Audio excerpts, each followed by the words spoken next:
dark horse Super Bowl contenders. I've only got 3.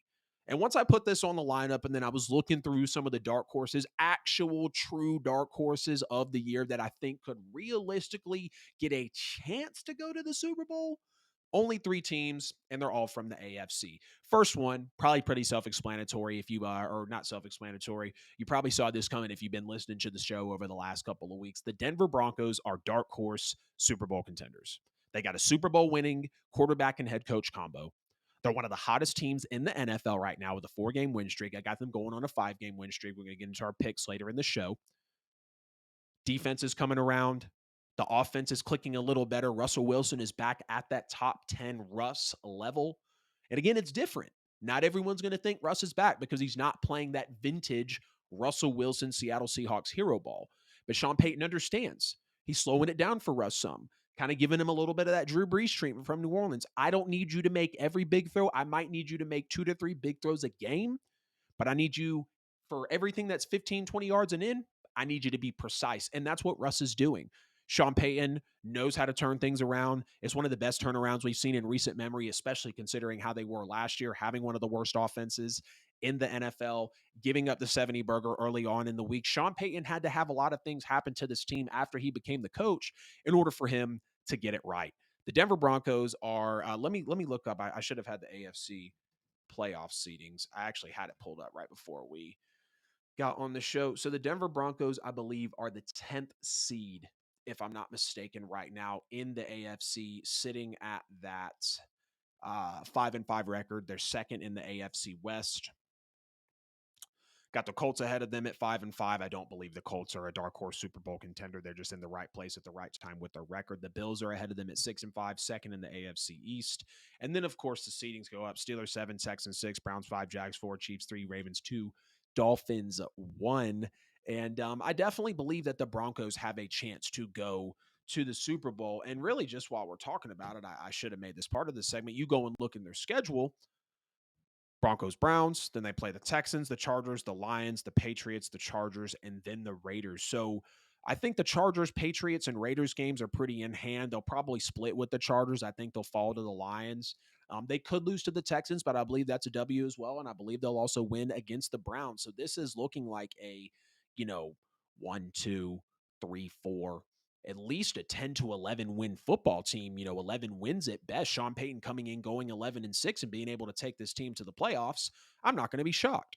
Speaking of the Houston Texans, they're also going to be a dark horse Super Bowl contender for me as well. CJ Stroud, of course, playing out of his mind, going to be the offensive rookie of the year. We're just, waiting for the weeks and months to go on for the awards to get announced. There's playmakers all over this team from the steal and take Dell. We know there's John Mechie. We know there's Dalton Schultz, Damian Pierce on the defensive side of the ball. They got Jimmy Ward. They got Will Anderson. Some of those guys are banged up as they go into the game this weekend. But the Houston Texans, and with DeMeco Ryans coaching his ass off at a 6-4 record in the AFC, and they are in the playoff seeding right now, second in the AFC South, just trailing the Jaguars, who are a 7-3 football team currently. The Houston Texans are playing great football, and when you go and actually look at their schedule even for the rest of the year, so they've got the Jags, which I think the Jags will win because the Texans handed it to them. They've got the Broncos, which I would take the Broncos to win that game. I'll take the Texans over the Jets. I'll take the Texans over the Titans.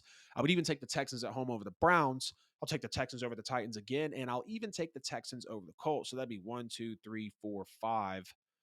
5 more wins right there. This is an 11-6 football team as well. I think they're going to drop their next 2. So they're going to fall to 6-6, and people are going to get a little worried about them. But I think on the back half of the schedule, they will definitely be able to pick it up as the NFL season is shaping out. It is unfolding. And it's going to be beautiful to see if CJ Stroud's actually able to pull this off. The defense only gives up 21 points per game, which is middle of the pack. But the Houston Texans have a damn near elite offense. They know how to move the football down the field. They know how to stay a balanced football team. And as long as they continue to protect CJ Stroud with the likes of Laramie Tunsil and everyone else that's on that offensive line, they continue to surround him with weapons in a Robert Woods, in a Tank Dell, in a Dalton Schultz. He's going to continue to play well. And that's why I said, shout out to DeMeco Ryans. Shout out to the Houston Texans for actually building around their rookie quarterback who they took second overall because they know he is the future. And they're going to build around him, and that success is already paying off for CJ Stroud as he's having the best quarterback season in rookie history. Yes, I said it. The best quarterback season in rookie history. And this third dark horse Super Bowl contender maybe been a little bit of a reach, but the Buffalo Bills, as of a few weeks ago, were not a dark horse, or not even a dark horse. They were not a Super Bowl contender to me.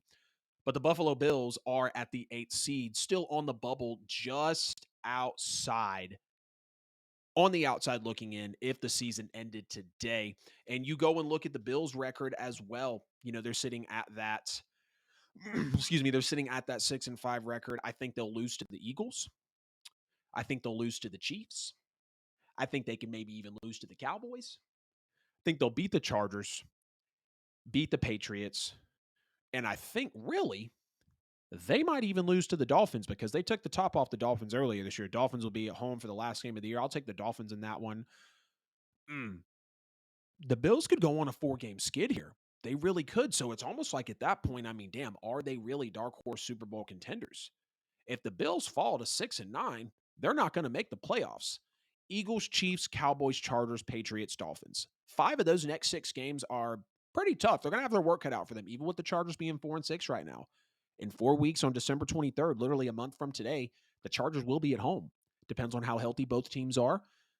But Buffalo still does have a chance to be a dark horse Super Bowl contender because this schedule is winnable for them. If they play the era of football or the brand of Buffalo Bills football that everyone in the league knows, and especially we know that they can, the Buffalo Bills are going to be able to get into the playoffs. Now, is Josh Allen taking care of the football? How is Sean McDermott having this team situationally? Of course, we know the offensive coordinator that is now subbed in for Ken Dorsey, which I appreciate the love from y'all on that Ken Dorsey clip. We know that offensive coordinator called a good game against the Jets. It was already noticeably different with Joe Brady. We saw that. It was already very different with him. And knowing that he was able to come in and take over for the absence or the firing of Ken Dorsey, this team could look very different over the next 6 weeks. And that's why I would like to count them in. The defense still plays well situationally. The defense still has players, even though they have been banged up. I think the Bills could be in the running for Shaq Leonard, which we're going to talk about here shortly on the show, as he was released by the Colts.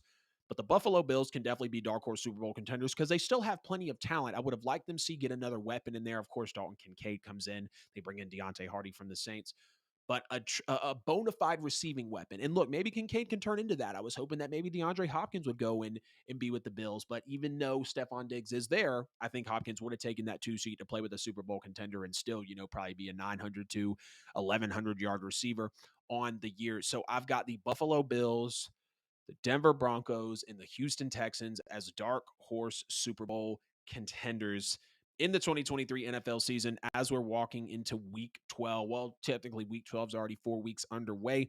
So as we're in the middle of week 12, those are my 3 dark horse Super Bowl contenders. And when I'm looking at the NFC, I mean, the Cowboys, I'm not going to say they're dark horses because they have enough to go and do it. So I'm not going to put them in that conversation. Saints are not a dark horse. Lions, Niners, and Eagles, they're not dark horses. They are some favorites because they're so well in the NFC. Vikings and Seahawks, I just don't believe they've got what it takes to really go. And then everyone on the outside looking in the NFC is all a sub 500 team. Whether you're looking at the Panthers, Cardinals, Bears, Giants, Falcons, Rams, I mean, none of those teams are truly dark horse Super Bowl contenders. And then when you go to the AFC side, I mean, Jets, no. Chargers, I'd like to say so, but they're playing bad this year. Cincy, they just lost Joe Burrow.